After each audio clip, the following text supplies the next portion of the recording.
On se rappelle tous, étant gamin, d'un matin où on se posait sur le canapé, devant notre télé, et surtout devant Bob l'éponge, un des dessins animés les plus marquants pour toute une génération, et qui continue encore aujourd'hui de faire rire les petits comme les grands. Et ça tombe bien puisqu'on va parler du tout nouveau Bob l'éponge, les Titans des Marais. Édité par THQ Nordic et développé par Purple Lamp, il est sorti le 18 novembre dernier, et tout ce que je peux vous dire, c'est méfiez-vous de l'eau qui dort, car ce jeu risque peut-être de vous surprendre. Bon, assez bavardé, attaquons comme il se doit ce test de Bob l'éponge, les Titans des Marais. Oh, regarde ça. J'espère que Sandy n'a pas croisé le truc qui a fait ça.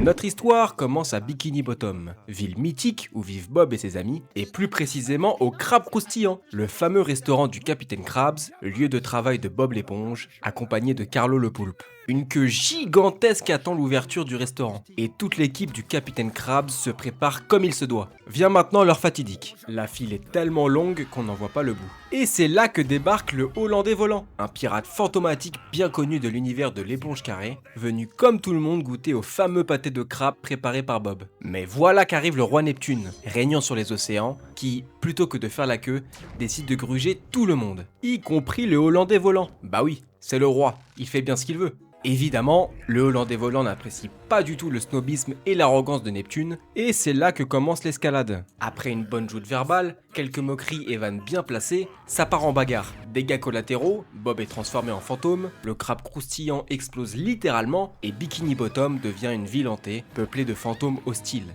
Pendant ce temps, Patrick, l'étoile de mer et meilleur ami de Bob, observe l'explosion au loin. Quelque chose de grave venait de se passer, et il devait venir en aide à Bob et ses amis. C'est là que notre histoire commence. Et premier gros point que je tenais à souligner, la VF. Alors, autant jouer à un jeu en VO ne me dérange pas la plupart du temps, notamment dans un God of War par exemple, où la performance d'un Christopher Judge est exceptionnelle. Autant, quand on s'attaque à une adaptation d'un dessin animé, qui plus est iconique, il est primordial d'avoir une VF et de qualité. Même si on a pu ressentir une petite difficulté pour Michel Bedetti, prêtant sa voix au Capitaine Krabs ou encore Plankton, du haut de ses 87 ans, il est vrai qu'il a un peu perdu de son punch et sa vivacité. Mais honnêtement, Monsieur Krabs, c'est lui, personne d'autre, et quel plaisir de l'entendre encore aujourd'hui. Pattes de leur combat nous ont presque fait couler. Cette VF joue énormément sur la nostalgie pour les adultes et offre une superbe immersion pour les plus jeunes, puisque, je le rappelle, ce jeu est Peggy 7, votre enfant pourra y jouer sans problème.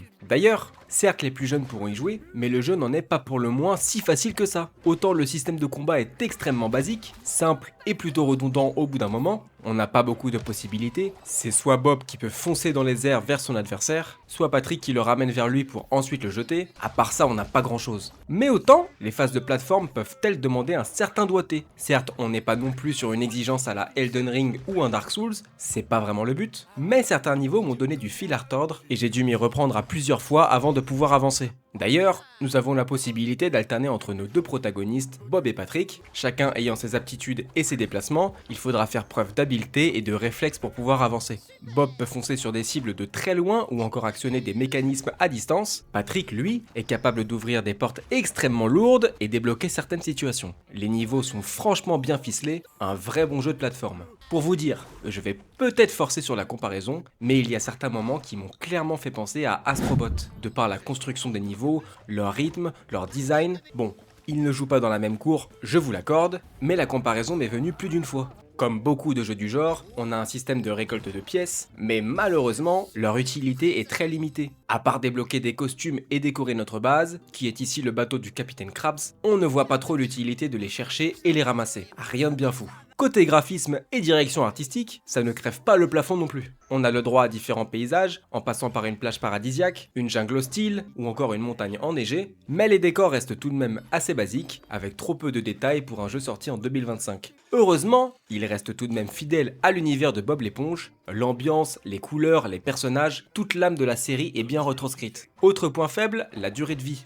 Alors, il y a bien quelques collectibles, missions annexes et petits défis à faire à côté de la campagne, mais ce n'est pas franchement énorme. Le jeu est divisé en 4 mondes principaux, et je vais vous dire, en 7 heures, vous aurez quasiment fait le principal. Rajoutez 2-3 heures en plus pour faire le 100%, ce jeu reste tout de même assez court. Alors, est-ce que Bob l'éponge, les Titans des Marais vous chauffe ? Laissez-moi vous donner mon avis global avant de vous décider. Ce n'est pas un mauvais jeu, au contraire. L'univers de Bob l'éponge, rempli d'humour et d'absurdité, est parfaitement retranscrit. Je me suis retrouvé plusieurs fois à rire à pleines dents devant mon écran. Les graphismes ne sont pas extraordinaires, mais suffisent et font tout de même le travail. La VF, un énorme plus. Merci aux comédiens pour leur performance. Petit point noir, la répétitivité. Surtout pour ce qui est des combats. Au bout de 2-3 heures, on commence sincèrement à tourner en rond. Les boss sont rigolos, mais franchement assez simples. On aurait pu en demander un tout petit peu plus, mais là on chipote. Le verdict ? Bob l'éponge, les titans des marais déchire. Si vous voulez offrir un cadeau à votre enfant pour Noël, n'hésitez pas. Et si vous voulez y jouer en tant qu'adulte, bah c'est génial aussi. Un jeu pour toute la famille, et c'est ça qu'on aime. Et pour toutes ces raisons, je lui ai donc mis la note de B+.